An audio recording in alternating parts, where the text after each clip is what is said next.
வணக்கம் அன்பான சொந்தங்களே. நறுக்கென்று 4 வார்த்தை உங்களுடன் நகுலா சிவநாதன். இன்று நாங்கள் பேசப் போகிறது இந்த செழிப்பு. அதாவது இன்று நாங்கள் மரங்களை பார்த்தால், இலைகளை பார்த்தால் பச்சை துளிர்களாகவும் பச்சை பசிய இலைகளாகவும் அவற்றை பார்க்கும்போது ஒரு மனதில் ஒரு இச்சை, ஒரு ஆசை உருவாகிறதை பார்க்கின்றோம். ஏனென்றால் அந்த பச்சையை பார்க்கும்போது கண்ணுக்கு குளிர்ச்சியாக இருக்கின்றது, அழகாக இருக்கின்றது, ரசிக்கக்கூடியதாக இருக்கின்றது. இயற்கை ஒரு விதமான ஒரு அழகுணர்ச்சி உடையது என்றுதான் சொல்வோம். அதனால தான் இயற்கை புனையாத ஓவியம் என்று சொல்லுவார்கள். அதாவது அந்த ஓவியத்தை நாங்கள் வரைய முடியாது. காரணம் அவ்வளவு அழகாக ஒழுங்காகவே இருக்கும். மரங்களை பார்த்தால், இலைகளை பார்த்தால், கிளைகளை பார்த்தால் இன்னும் அழகாகவே இருப்பதை நாங்கள் காண்கின்றோம். இந்த மரங்களின் செழிப்புக்கு என்ன காரணம் என்று கேட்டால், அதில் இருக்கின்ற நீர், கனியுப்பு போன்றவை அந்த தாவரத்தை வளர்ச்சியடைய செய்யும். இந்த மரங்கள் நிறைய மழை அதுக்கு இருந்தால் குளிர்ச்சியாகவும் தன்மையாகவும் இருப்பதை நாங்கள் பார்க்கின்றோம்.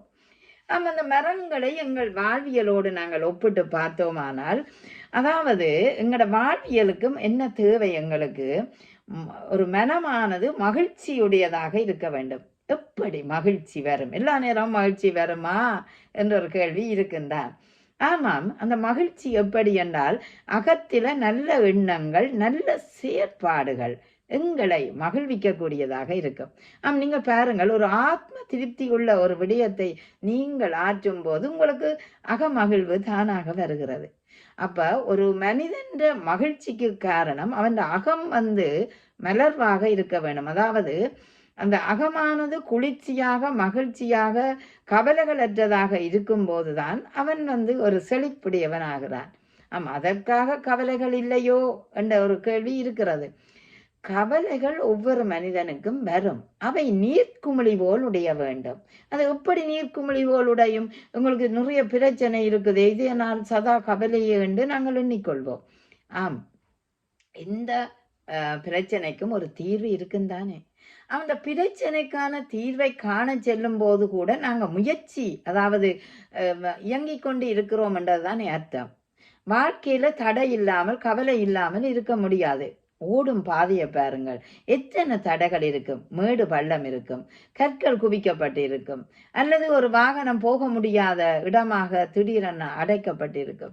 எத்தனையோ தடைகள் இருந்தாலும் அந்த தடைகளையும் தாண்டி செல்ல வேண்டும், அல்லது தடைகளுக்கு மேலாலும் செல்ல வேண்டிய தேவை எங்களுக்கு இருக்கிறது. அப்படி சென்றால் எங்களால் நாங்கள் வாழ முடியும்.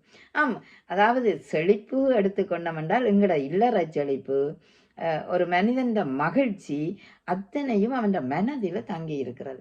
ஆனபடியா நாங்கள் என்ன செய்யணும்டா, மனதை மகிழ்வாக வைக்கக்கூடிய காரியங்களில் ஈடுபடுவோமானால் நிச்சயம் எங்களோட மனம் மகிழ்ச்சி அடையும். மனம் மகிழ்ச்சி அடைந்தால் எங்களுக்கு செழிப்பு தானாக உருவாகும்.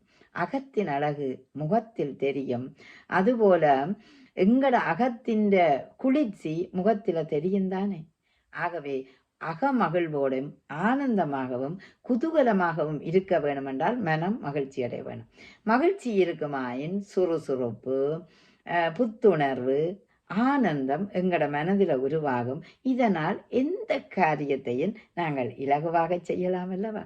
எனவே அகத்தை முதலில் மகிழ்ச்சியாக வைத்திருக்க முனைவோம். அகம் மகிழ்ந்தால் உளமும் மகிழும். நன்றி, வணக்கம்.